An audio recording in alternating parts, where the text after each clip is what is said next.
And on the Explosion Athletic Day, we're going to be starting with Turkish get-ups. We are using a kettlebell here, but we can use a dumbbell or anything heavy, really. You can take a backpack and put some books in it. We are keeping the arm straight. I like to say punch towards the sky at all times. The right arm is straight, and then that right knee is going to go into the lunge. Right knee is going to stay bent. Now we're going to switch to the left. So we'll be left arm straight, punch to the sky, left knee bent. A little glute bridge. We can use the other hand to sit up. Punch to the sky, little glute bridge, swing through to that left leg, left arm is straight.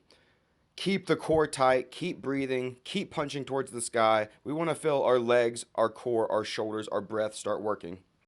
And the beautiful barbell cleans, guys. So this is a very leg explosive movement.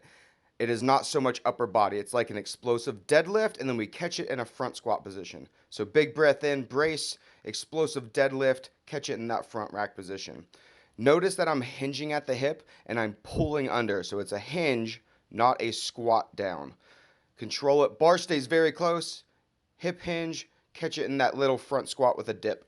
Hip hinge, getting after it, guys. Using your breath, using your legs, and then the arms and the hands just guide the barbell. And here is in slow motion to get a better look. Bar stays very close. Driving with the hips, creating that explosion. And here's a kettlebell clean alternative. We're going to be using our hips, again, driving with the glutes and just using the arms to place the kettlebells. Exploding, pulling under.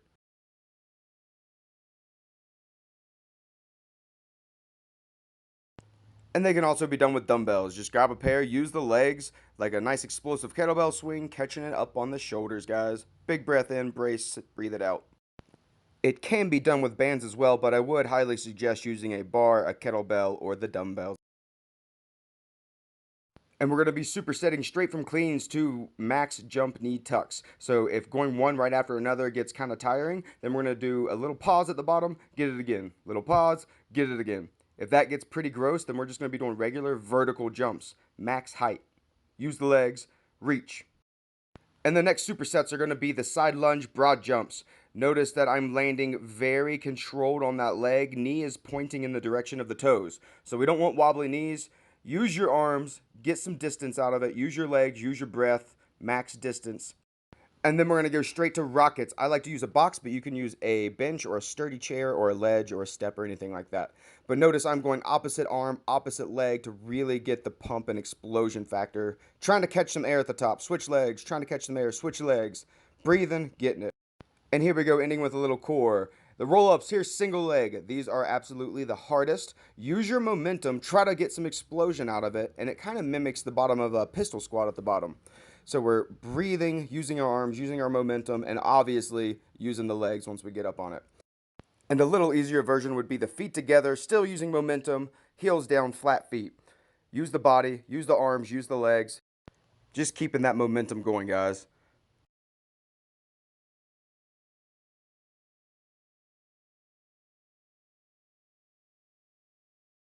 And then another scalable option would be crossing the feet. Still using the momentum, the arms, the legs, but crossing the feet. I like to switch my legs every time, just so we're going left foot in front, right foot in front. Using the momentum, getting after it, guys. And we're going to go right and do plank ups, elbows to hands. The goal is to keep your hips as tight as possible, so no crazy swivel in the hips. Big breath, bracing, keeping the core tight. Left, right, left, right. And we're going to go straight to plank pull through. So basically, push up position with wide feet, narrow hands. Pull the kettlebell through, breathing, bracing that core. Try to think if I set a cup of boiling hot coffee on your lower back, would it stay there or would it tip over? We want it to stay there, no movement in the hips, breathing. You can use a dumbbell or anything like that. Awesome work.